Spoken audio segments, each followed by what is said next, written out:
40 লাখ মহিলাৰ অজস্ৰ শক্তি আছে এগৰাকী মহিলাই যদি কিবা নহয় কিবা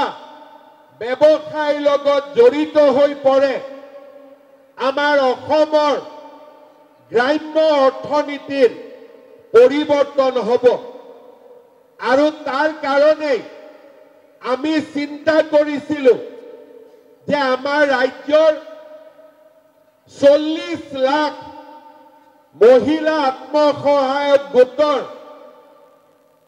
মাতৃসকলক আমি ব্যক্তিগতভাৱে সহায় কৰিম যাতে তেওঁলোকে নিজকে কিবা নহয় কিবা এটা উপাৰ্জনৰ লগত জড়িত হ'ব পাৰে এই চিন্তাৰ আধাৰতে আমি অসমত মহিলা উদ্যমিতা অভিযানৰ কাম আৰম্ভ কৰিছিলো চাওঁতে 10 লাখ মহিলাৰ ঘৰত আজি আমি যাব পাৰিলো আৰু অলপ আগতে আপোনালোকক টিভিত এখন আমি তথ্যচিত্ৰ দেখুৱাইছিলো যে কেনেকে মহিলাসকলে 10,000 টকাৰে ইতিমধ্যে উপাৰ্জনৰ কামত নিজক জড়িত কৰিছে নগাঁও জিলাৰ কলিয়াবৰ নগাঁও ৰহা তিনিটা সমষ্টিতে ইতিমধ্যে এই পুঁজি আমি বিতৰণ কৰিছিলো আৰু অলপ সময় পিছতে বৰহমপুৰতো আমি এই কাৰ্যসূচী সম্পূৰ্ণ কৰিম মই আপোনালোকক এটা কথাই ক'ব খুজিম যে এই আঁচনিখন এদিনৰ আঁচনি নহয় আজি আমি আপোনালোকক মাতি আনিছো 10,000 টকা দিলো আপোনালোকে 10,000 টকা ললে আৰু সেয়া নহয় এই 10,000 টকা মাত্ৰ আৰম্ভণি আজি আমি আৰম্ভ কৰিছো যেতিয়ালৈকে আপোনালোকে লাখপতি বাইদেউ হ'ব নোৱাৰে তেতিয়ালৈকে এই আঁচনিখন আপোনালোকৰ লগত থাকিব আৰু সেই কাৰণে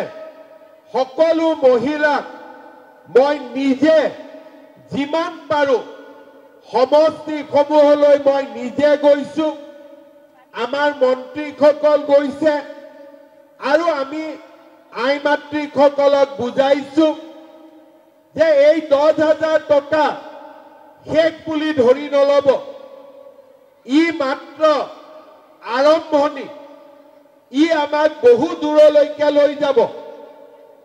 আৰু কেনেকে আমাক লৈ যাব তাৰ বিষয়ে আজি আমি ইয়াতে আলোচনা কৰিব বিচাৰিছো অলপ সময় পিছতে 10,000 টকাৰ চেক পাম বেংকত লৈ যাম বেংকে আমাক 10,000 টকা দিব এই 10,000 টকা পোৱাৰ পিছত কোনে কোনে আমি মোবাইল ফোন কিনিম হাত ডাঙৰ অকল বাইদেউ কিনিব মোবাইল বাইদেউ কিনিব নেকি মোবাইল নিকিনে কোনে কোনে নিকিনে হাত ডাঙৰচোন আচ্ছা কোনেও মোবাইল নিকিনে ঠিক আছে এতিয়া যদি আমি মোবাইল নিকিনো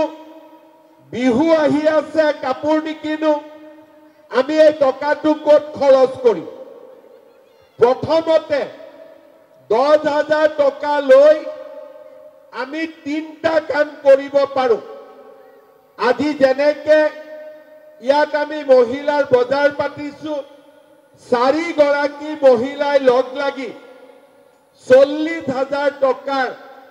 ব্যৱসায় আৰম্ভ কৰিব আমাৰ গ্ৰুপত 10 গৰাকীকৈ সদস্য আছে যদি 10,000 টকাটো আমি গ্ৰুপত দিও 1 লাখ টকা হ'ব আৰু 1 লাখ টকাৰে